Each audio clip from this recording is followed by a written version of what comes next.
The trouble with Ms. Directive. The day was finally drawing to a close. The sun, thankfully, was making its graceful exit from the sky, leaving behind the cool embrace of twilight.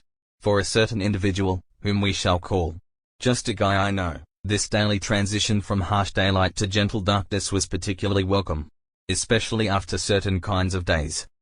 A guy I know had a job. It was a job that involved tasks, many tasks, and these tasks often involved other people.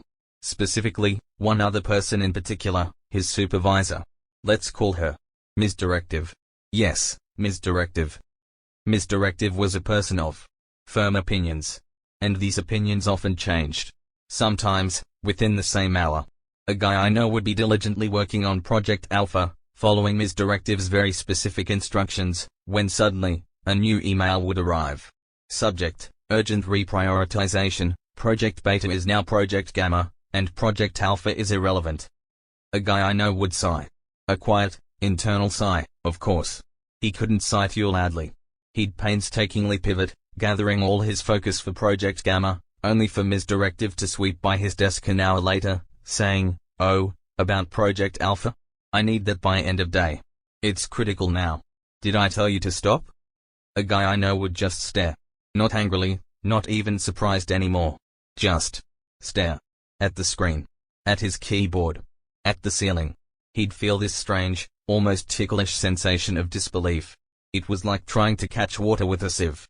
Or trying to build a sand castle while the tide was coming in, and also someone kept kicking over your buckets. Honestly, the sheer amount of arbitrary changes in a single workday. It's utterly bewildering. It's like trying to navigate a maze where the walls keep moving. Not my day, of course. A guy I know. My very resilient friend, a guy I know.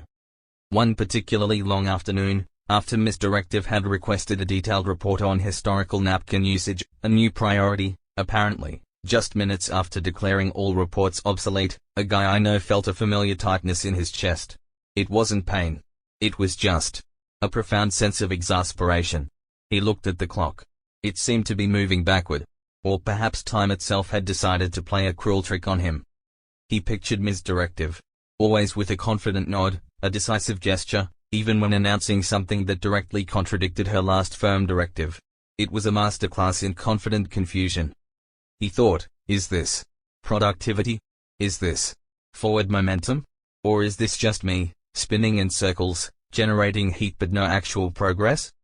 And the answer, of course, was the latter. It was mostly just spinning. And generating a fair bit of heat, which was definitely not conducive to calmness. So, a guy I know decided to try something that required immense self-control. He took a deep breath. And then another. And then he slowly, deliberately, typed out the requested historical napkin usage report. He didn't question it. He didn't argue. He didn't even allow himself a single audible groan. He just did it. It felt oddly liberating. Not because he enjoyed writing about napkins, but because he realized he couldn't control Ms. Directive's directives. He couldn't control the shifting priorities. But he could control his own reaction. He could choose not to let the swelling chaos of the office invade the quiet space inside his own head. He handed in the report. Ms. Directive nodded confidently.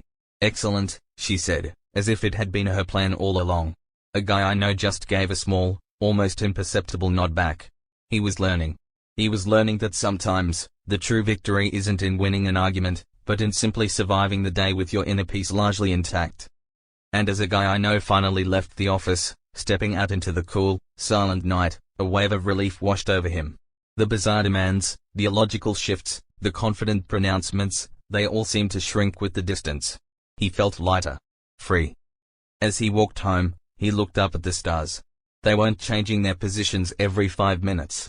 They weren't demanding urgent reprioritization. They were just there, steady and quiet. And that, he decided, was truly wonderful.